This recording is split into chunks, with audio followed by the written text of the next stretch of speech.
Welcome to another episode of IFS Meditations and Insights, a podcast exploring personal growth through the lens of internal family systems. I'm your guide on this journey, Tim Fortescue, a trained IFS practitioner dedicated to nurturing spiritual wholeness and healing. In this compassionate space, we delve into self-discovery, uncovering our own inner wisdom. And when we embrace all parts of ourselves with love, we can better receive love from God or divine love and extend that love to others. My hope is that what you learn here will illuminate your path, bringing your own inner peace and a deeper connection to the sacred. Together, we'll learn how IFS gently transforms our relationship with ourselves and the world. In today's episode, we'll be exploring the interaction of IFS and neurodiversity, a fascinating topic with so much wisdom to uncover. So settle in, open your heart and mind, and let's dive into the transformative power of embracing neurodiversity from an IFS perspective.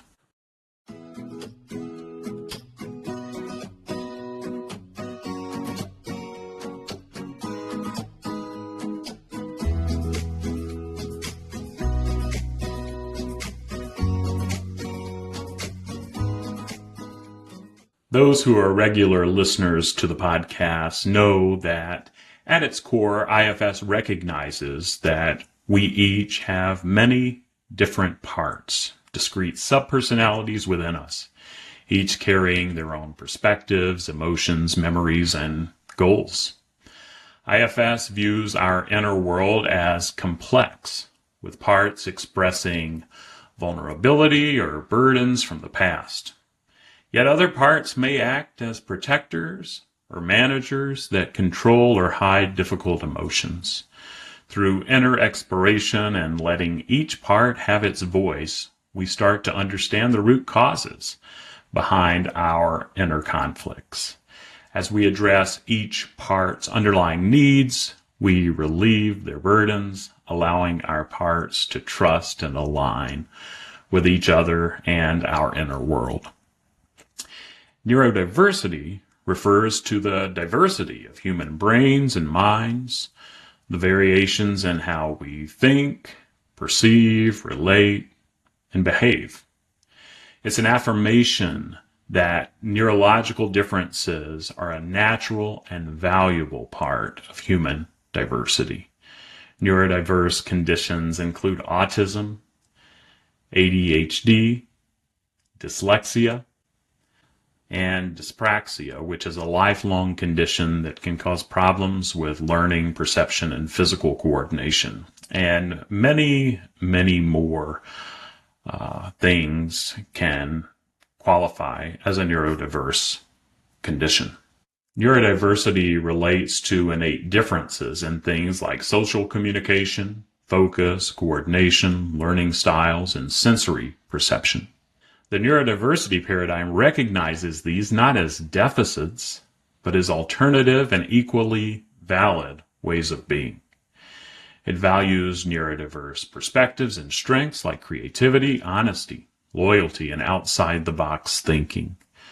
However, people can still face challenges related to things like emotional regulation, anxiety, sensory overload, and fitting rigid societal norms.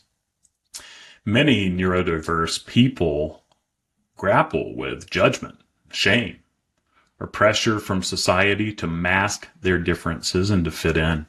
Using IFS, we can identify protector parts that form to keep us safe by hiding core aspects of who we are.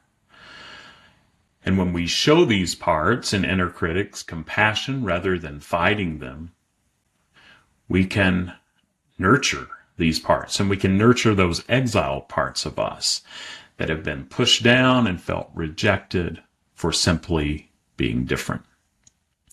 Likewise, hyperactive parts may carry burdens from constantly needing to monitor and regulate our behavior. IFS helps us understand these extreme adaptations. The self, or beloved self, or God image, whatever you want to call it, can then set healthy boundaries around these parts, like these hyperactive parts. For sensory sensitivities, IFS can meet protective fight-flight parts with care, allowing overwhelmed exile parts to unburden. Overall, IFS is a powerful tool to acknowledge each part's role while aligning them to greater self-knowledge, confidence, and authenticity.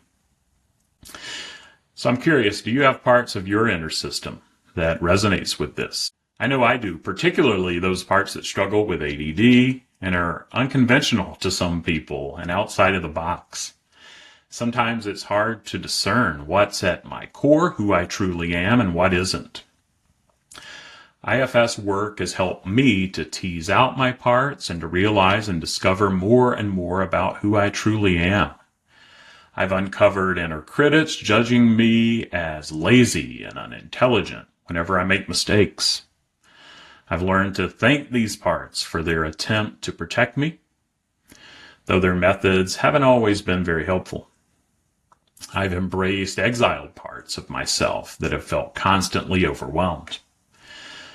And through all of this, while there's still place for much learning and growth, as we all have, I've become an advocate for neurodiversity, and as I learn, I'm helping others understand their own neurodiverse parts within themselves and in the lives of those they love.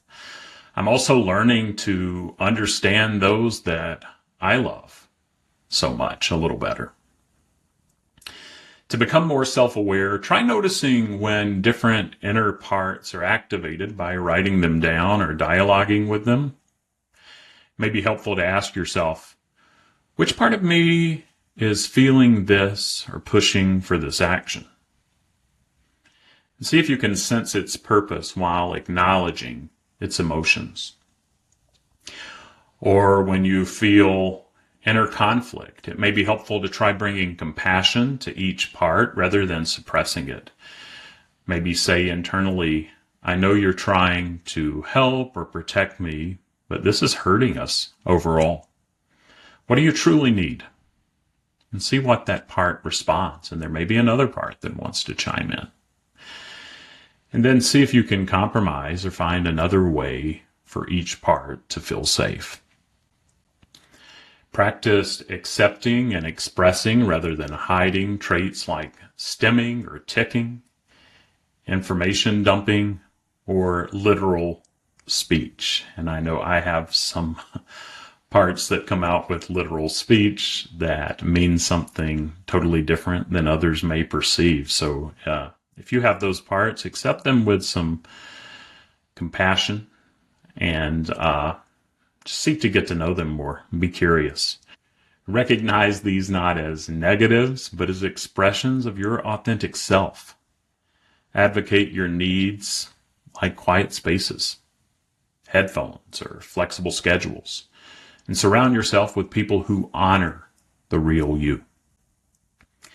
Supporting neurodiversity benefits everyone. Schools can teach to diverse learning styles. Workplaces can highlight neurodiverse thinking.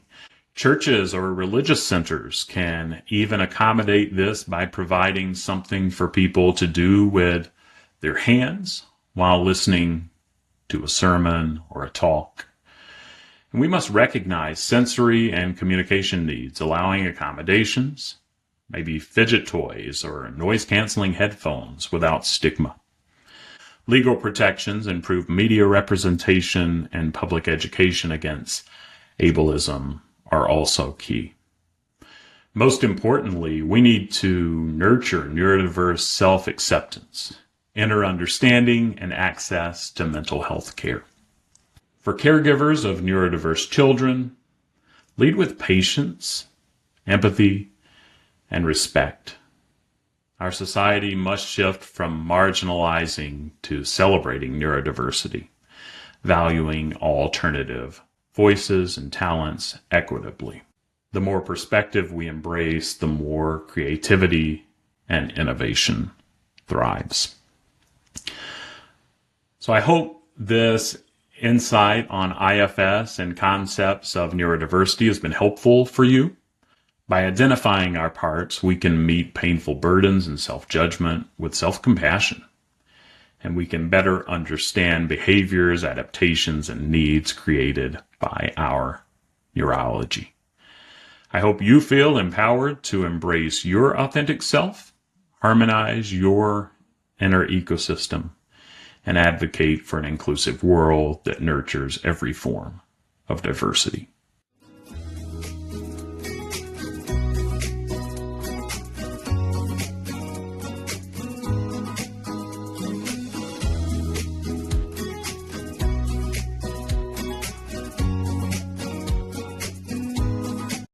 Well, that wraps up another episode of IFS Meditations and Insights. I hope you found value in today's exploration of IFS and neurodiversity.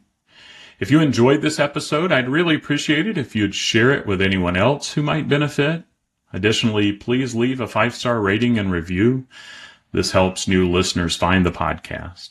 If you want more IFS wisdom and meditations, head over to my website, faithfullygrowing.com, to access a special playlist with over 25 of my most impactful meditations. It's completely free.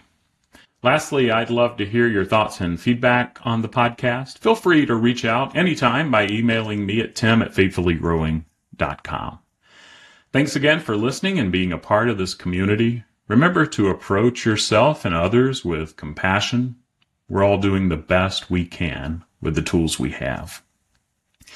Looking forward to our next time together, and until then, take good care, stay curious if you can, and welcome all parts you encounter on your journey.